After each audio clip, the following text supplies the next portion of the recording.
Hi, share ko lang tong ginawa kong app na I think will be helpful para sa ating na gumagamit ng multiple digital banks.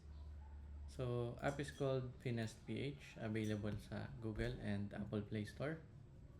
So, goal ng app is to reduce yung hassle ng pag-open ng maraming app para i-check yung balance or i-check yung interest na pumasok or kung pumasok ba kung tama, something like that. So, once you logged in, ito yung makikita nyo. So, yung mga bank account or wallet na inad nyo dun sa portfolio nyo. Yung interest na loaded per wallet and yung recent transaction across those wallet.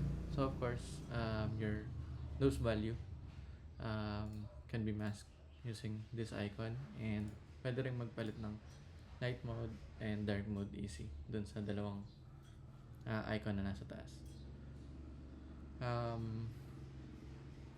Check natin yung wallets page. So, sa wallets page, makikita yung um, syempre yung balance nyo, yung interest rate na loaded dun sa wallet, yung total interest gain, and yung interest gain nyo per month. So, yun. Kasama rin siya sa namamask kapag hinide or inanhide nyo.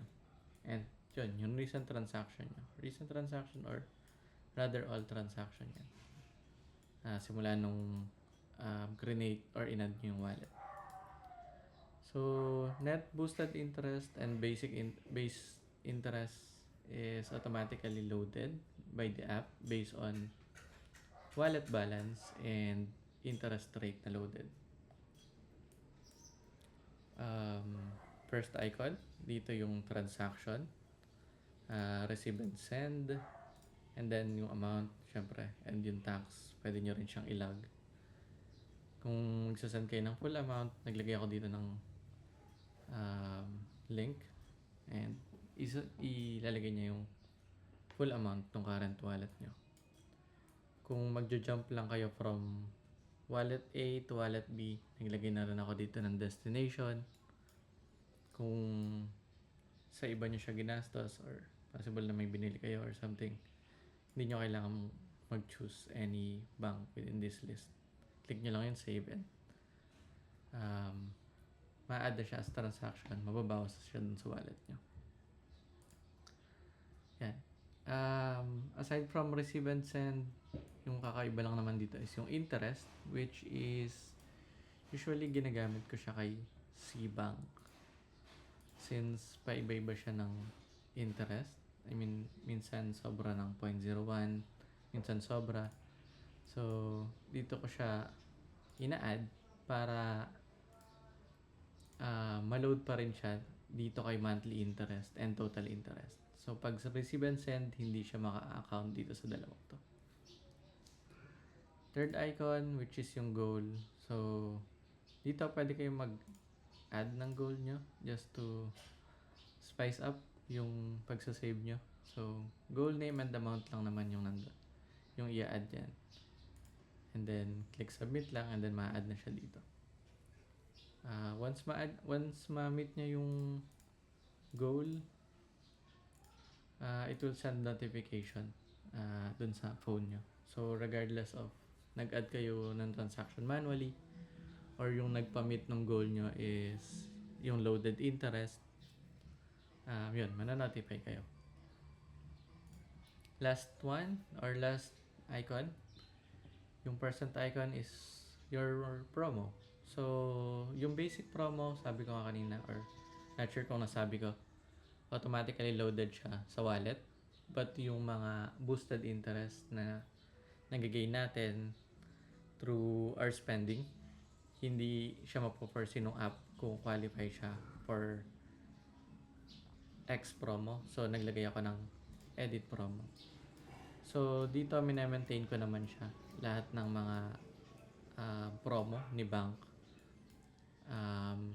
Ina-add ko dyan.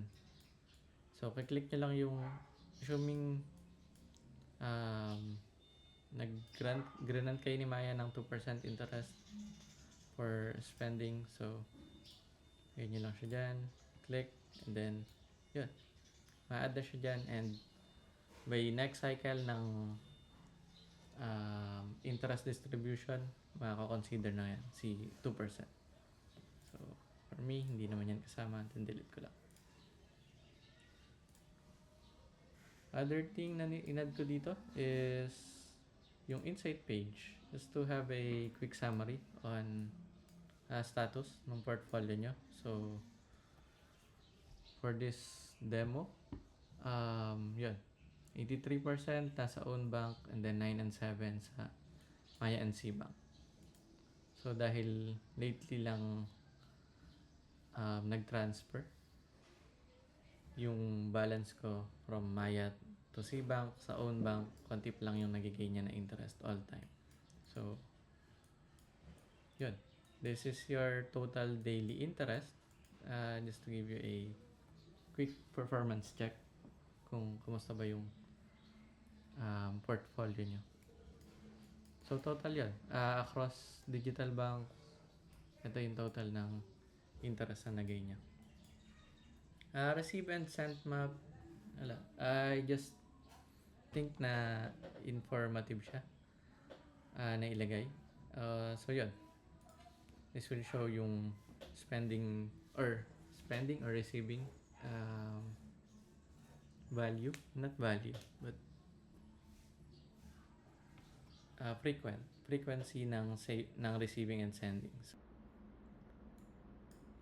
So last is yung settings page. Settings page can toggle a lot of settings. So show value, light mode and dark mode, colored icon. So pag chinus natin yung monochrome, bumalik kayo dito, may black and white lahat ng icon. So colored yung wallet, so magiging white lang siya or grayish kapag ang chinus natin yung monochrome. Wallet grid, so this will show list, pag list yung pinili, and grid pag grid. Supported digital banks, nandun rin sa settings. So yun yung list ng digital banks or wallets na currently supported ng app. Rate the app, pwede naman, rate nyo kung gusto nyo. And yun, about the developer, log out and delete yung account, nandiyan din. So yun, that's it for Finance.ph. If you find the tool useful and the page informative, yun, subscribe nyo lang or download nyo yung app